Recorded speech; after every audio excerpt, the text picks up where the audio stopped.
Għaqdiet mhux governattivi li jaħdmu mal-annimali jistgħu jibdew japplikaw għal għajnuna finanzjarja minn fond tal-Animal Welfare.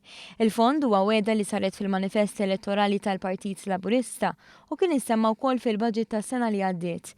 Lan huwa li jkun hemm titjib fil-mod kif jinżammu l-annimali u biex anki tkompli tikber il-kooperazzjoni bejn l-organizzazzjonijiet li jaħdmu f'dan il-qasam. Is-Segretarju Parlamentari Rodri Galdes fisser kif b'din l-għajnuna għandu jkun hemm titjib tal-faċilitajiet ta' santwarji u postijiet fejn jinżammu jiġu kurati l-annimali jitħallsu spejjeż relatati ma' trattamenti veterinarji, mediċini, ikel u trasport u anki proġetti għat-tiswija tal-klib u l-qtates tat-triq.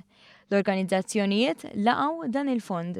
Aħna għalina kull 1 cent jott, aħna niġbru fondi minn il-pubbliku, manna inkam minn imkien, allura fondi bħal daw żgur li ħajjejnuna, speċjalment f'mediċini u li konna bżonn nixtru. Jgħinuna kbira lina, sintenti kif qed ngħidu spejjeż ta' kuljum qegħdin hemmhekk, barra maintenance biex titjom jieklu u anke mediċini u affarijiet. L-unika flus li jidħlu huma mid-donations tal-pubbliku, ġifieri li ħajjejna issa l-gvern hija importanti ħafna lina biex inkomplu nagħmlu dan ix-xogħol kollu li qegħdin nagħmlu.